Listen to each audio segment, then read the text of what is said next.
Cześć, witajcie. Długo czekałem i wreszcie jest. Pierwszy, naprawdę ciepły dzień tego roku. Nie chciałem przegapić okazji na słoneczne odkrywanie Szwecji, dlatego bez większego zastanowienia ruszyliśmy w drogę. Tym razem wybraliśmy się do Linköping. Zapowiadał się wspaniały dzień. Piękna pogoda, 22 stopnie Celsjusza i zdecydowany plan, by zobaczyć coś całkiem nowego. Jeszcze wtedy nie wiedzieliśmy, jak pechowo może skończyć się ten dzień. Ale od początku. Około południa spakowaliśmy niezbędne rzeczy i ruszyliśmy w obranym wcześniej kierunku. W drodze do Linköping zatrzymaliśmy się na stacji paliw, by zatankować samochód, wejść do środka i napić się kawy. Kiedy wróciliśmy na parking, usłyszeliśmy pewien hałas. Okazało się, że stoimy bardzo blisko toru go-kartowego.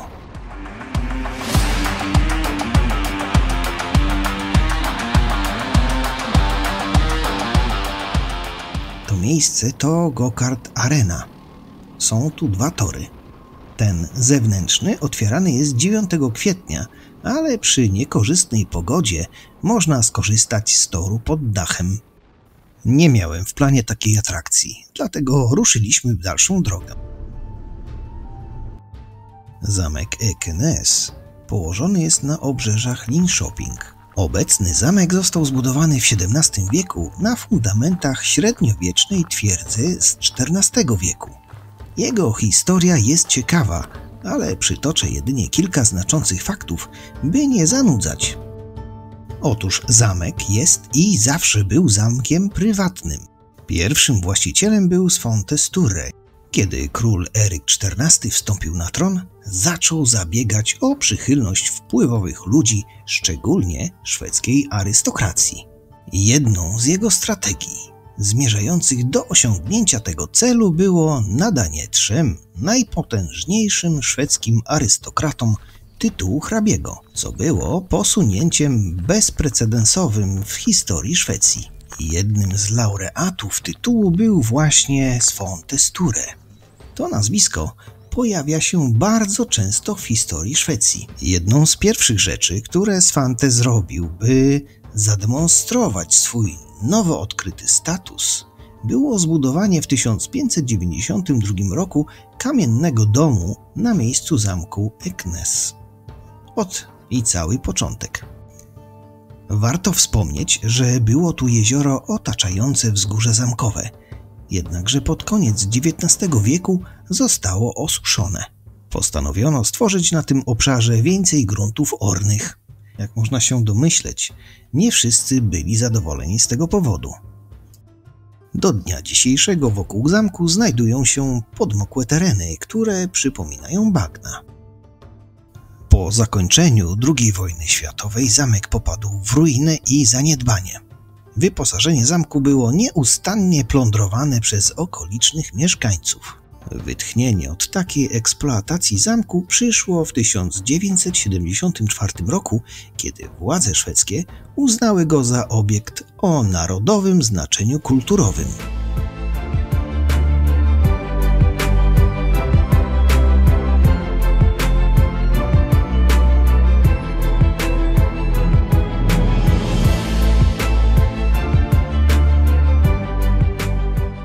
Po tym ważnym uznaniu rządu zamek został gruntownie odrestaurowany przez swoich właścicieli. Jego obecny stan sprawił, że uznano go za najlepiej zachowany zamek renesansowy w Szwecji.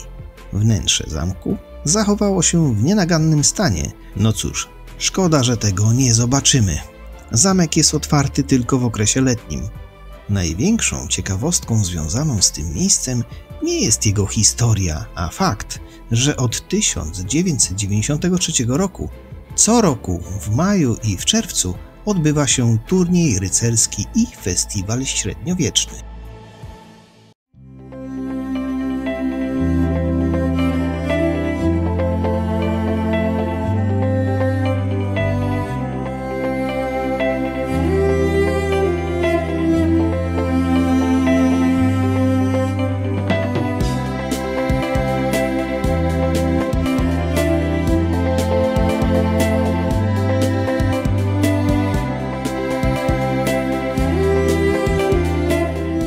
Myśląc o Linköping, mam kilka skojarzeń. Lotnictwo, 2 wodne kanały, krwawa historia, wspaniały uniwersytet oraz odnoszące sukcesy drużyny hokejowe i piłkarskie. Już się przekonałem, że niezależnie od tego, jak długo trwa Twoja wizyta w tym miejscu, jest kilka perełek, których nie możesz przegapić.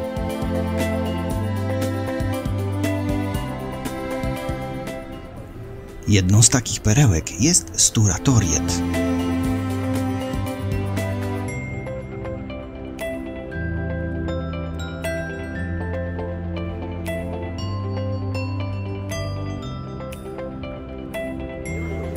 To główny plac w Linköping, który oferuje barwne życie w dzień i w nocy. Latem miasto tętni gwarem restauracyjnym na świeżym powietrzu, gdzie w ciepłe, przyjemne wieczory trudno o miejsce, bo każdy chce tam być, żeby spotkać się z przyjaciółmi i znajomymi i poczuć tamtejszą atmosferę. Plac ten jest także miejscem tętniących życiem wydarzeń, nie tylko kulturalnych. Czyli to tętno buduje atmosferę w tym miejscu? Chyba to tak można zrozumieć.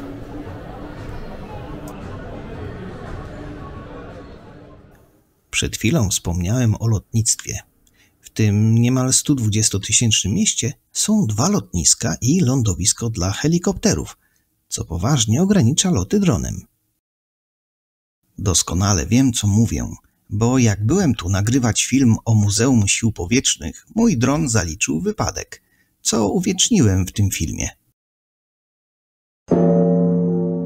Niemal na całym terenie miasta latanie dronem jest niewskazane lub nawet zabronione. Zresztą nie ma co się dziwić. A o czym ja mówiłem? O Muzeum Sił Powietrznych. To idealne miejsce dla tych z Was, których fascynują wyjątkowe, historyczne samoloty. Tutaj można dowiedzieć się więcej o rozwoju szwedzkiego lotnictwa obronnego i obejrzeć unikalne kolekcje obiektów, różnych obiektów. Mamy także okazję skorzystać z symulatora JAS-39 Gripen i spróbować przez chwilę zostać pilotem myśliwca. Organizowane są tu także zajęcia dla całej rodziny, począwszy od pokazów eksperymentalnych w laboratorium lotniczym, po wycieczki z przewodnikiem po terenie muzeum. Na przykład na wystawie Zimna wojna można obejrzeć typowe szwedzkie domy z okresu od początku lat 50. do końca lat 80. Muzeum Sił Powietrznych w Linköping znalazło się także na liście 10 najlepszych muzeów w Szwecji według serwisu TripAdvisor. Polecam cały film na moim kanale. Link w opisie filmu. Wracamy do miasta, by przenieść się w czasie.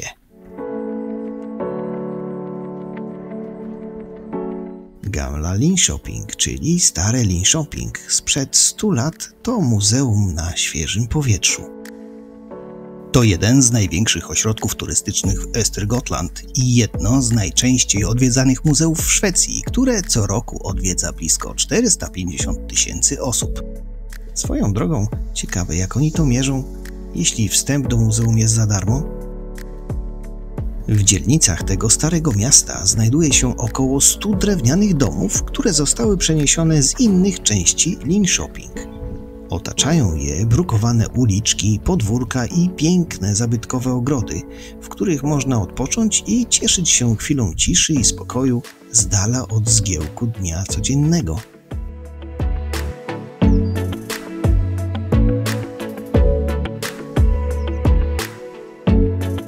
Przebywanie w tym skansenie to rzadka okazja, aby zobaczyć, jakimi towarami handlowało się ponad 100 lat temu. Oczywiście, duża część z nich została wykonana w obecnych czasach, jednak przy użyciu starych metod produkcji.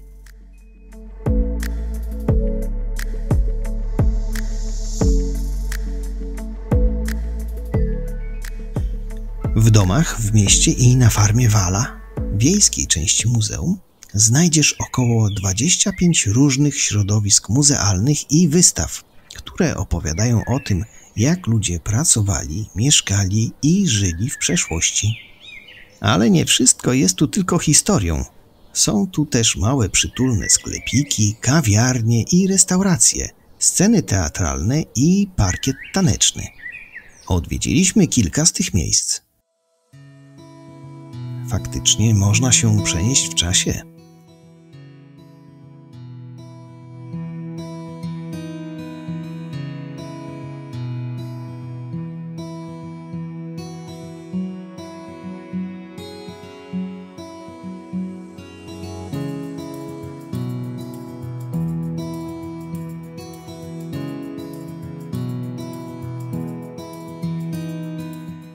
To gospodarstwo można porównać do nowoczesnego parkingu, który często znajdował się za stoiskiem handlowym, podobnie jak w skansenie.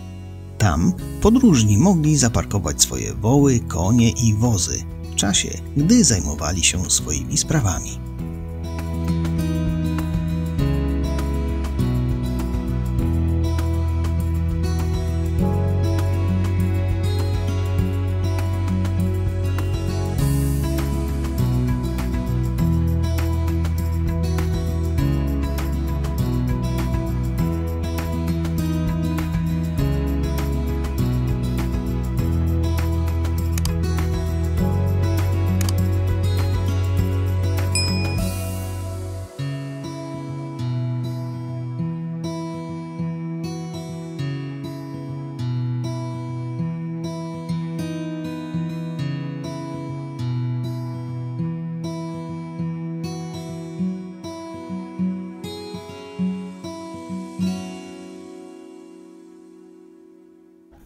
To najlepsza lekcja historii, gdy można dotknąć starych przedmiotów i poznać ich funkcjonalność. Zobaczyć, jak wyglądały sprzęty, z których korzystali ludzie z tamtego okresu. Porównać te proste, acz genialne technologie z tymi dzisiejszymi i dojść do wniosków, które w codziennym życiu nieczęsto pojawiają się w naszych głowach. Tak, daje to do myślenia, jak łatwe mamy teraz życie. Nad wieloma jego aspektami nawet się nie zastanawiamy. Ciekawe, co powiedzieliby ludzie żyjący w tamtych czasach, widząc nasze wygody i sposób życia?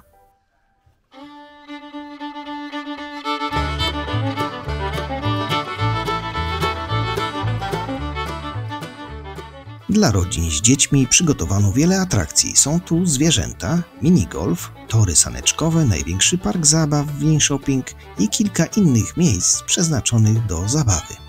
Latem można spotkać aktorów w strojach z epoki. Wiecie, co jest niesamowite? To, że jest tu możliwość noclegu w hostelach i hotelach, które zlokalizowane są pośrodku muzeum. Gamla Linköping znajduje się zaledwie 2 km na zachód od centrum miasta, a wstęp na jego teren jest bezpłatny i jest dostępny zawsze, przez cały rok, 24 godziny na dobę. Godziny otwarcia różnych firm różnią się nieznacznie w zależności od pory roku, ale wiele z nich jest otwartych przez cały rok.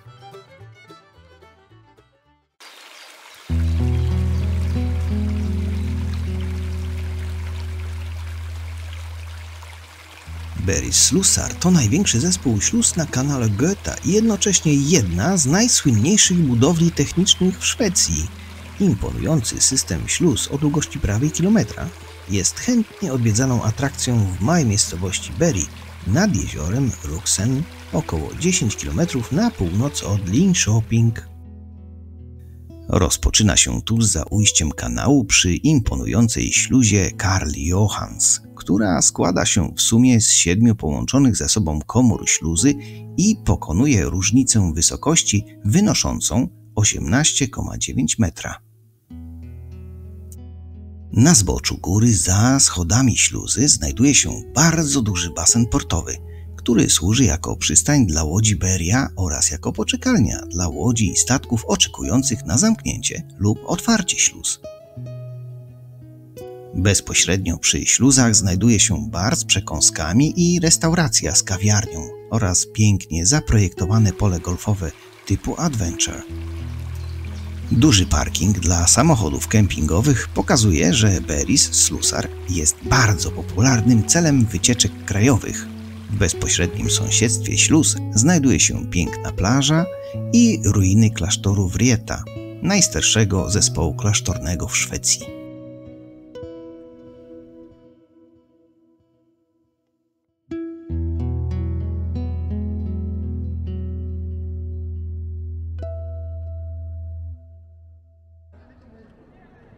Wracamy do miasta. Największym i najlepiej rozpoznawalnym zabytkiem Linköping jest katedra, która dominuje w krajobrazie miasta od ponad 800 lat. Dzięki swojej długości 110 metrów i wieży o wysokości 107 metrów wciąż robi wrażenie.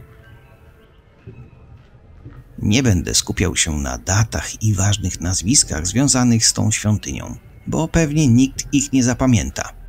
Przybliżę jedynie kilka faktów, które uznałem za kluczowe. Wchodząc do kościoła, trafiliśmy na koniec odbywającego się tam koncertu muzyki, chyba klasycznej. Do końca nie jestem pewny, bo usłyszałem jedynie owacje zadowolonych słuchaczy. Dyskretnie zacząłem zwiedzanie, eksplorując przestrzeń tego olbrzymiego budynku. Mnogość średniowiecznych detali, kamienne krypty, nietuzinkowy ołtarz wysunięty do przodu, ukryte w posadzce kamienne skarby, o których nic się nie dowiedziałem, wspaniałe rzeźby i wiele innych sakralnych skarbów nadaje temu miejscu niesamowity klimat. I czuję, że mimowolnie popadam w zadumę, przebywając w tych wysokich murach. Trochę pomilczę, może ktoś z was też to poczuje.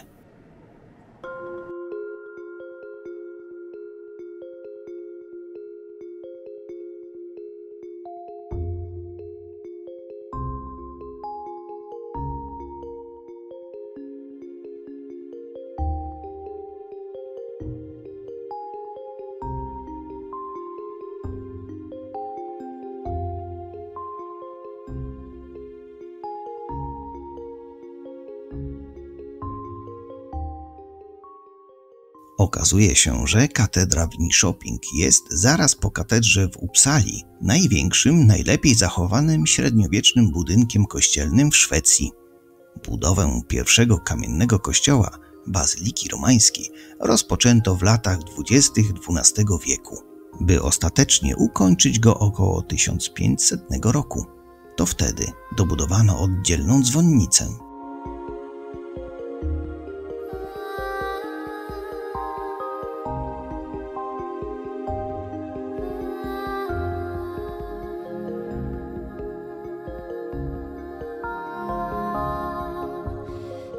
Na koniec zostawiłem to metalurgiczne arcydzieło.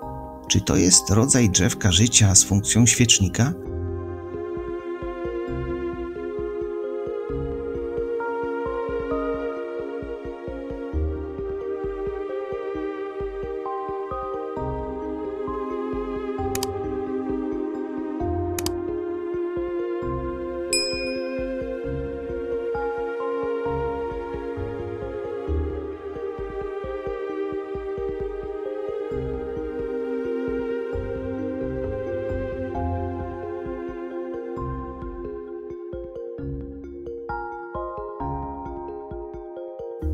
Może ktoś zna historię tego kandelabru?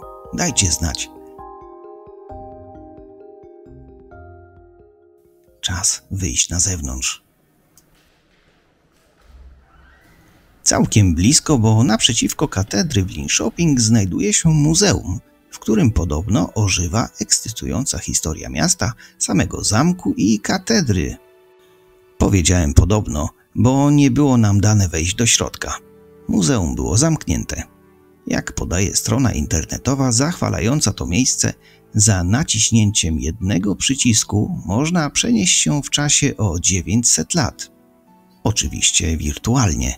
Pewnie mają tam jakieś prezentacje multimedialne.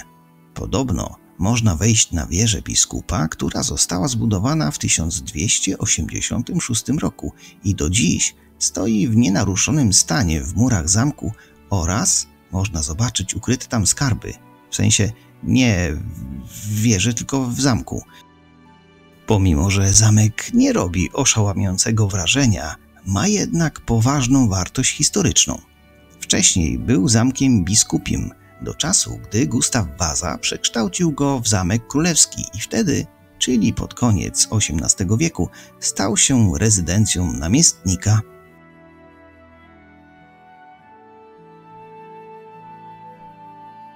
Pozostając w klimatach religijnych, warto wspomnieć o kościele świętego Larsza.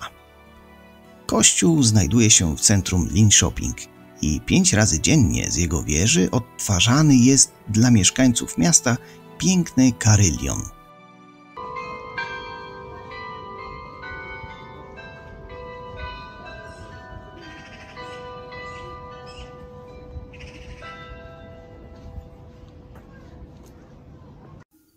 Teraz, gdy szybko przyjrzymy się historii kościoła, okaże się, że wcześniej znajdował się tu inny kościół, zbudowany w XI wieku.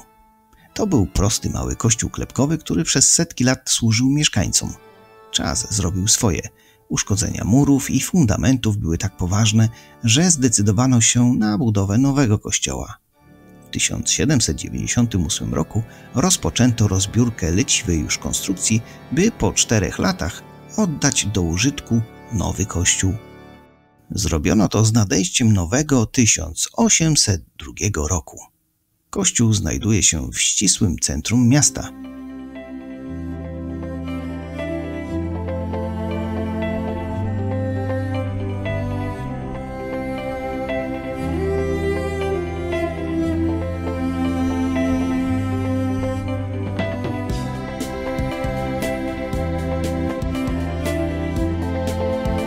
Pokażę Wam jeszcze jedną ciekawostkę. To akwedukt, po którym biegnie kanał wodny. Górą jachty, dołem samochody. Czas spędzony w gminie i w mieście Linköping dobiega końca. Przed nami jeszcze 200 km podróży do domu, z której zabieramy wspaniałe wspomnienia. Nieoczekiwanie nasz powrót zaczął obfitować w motoryzacyjne przygody. Jakieś 30 km za Linköping samochód zaczął szarpać, a kontrolki na desce rozdzielczej zaświeciły się jak choinka na Boże Narodzenie. Nie miałem gdzie zjechać, więc kontynuowałem jazdę używając jedynie tempomatu. Chwilę później prawie wszystkie kontrolki zgasły i mogłem jechać dalej. Po jakichś 80 km musiałem ostro hamować i znowu jechać szarpiącym samochodem. Z chwilą, gdy postanowiłem ponownie użyć tempomatu, było już po podróży. Pokonanie 200 km zajęło mi 9 godzin, włączając jazdę, czekanie na holownik, który przyjechał po 4 godzinach od zgłoszenia oraz jazdę do serwisu, w którym zostawiliśmy auto. Tak bywa. Cóż, sama wycieczka była bardzo udana, jedynie podróż do domu nieco się przedłużyła. Mimo wszystko warto było pojechać do Linköping. Kończąc to wideo, chciałbym prosić o komentarz pod filmem. Będę wdzięczny, jeśli dołączysz do grona subskrybentów i zapoznasz się z innymi filmami na moim kanale. Dziękując za obejrzenie tego filmu do końca, pozdrawiam Was wszystkich serdecznie. Do zobaczenia.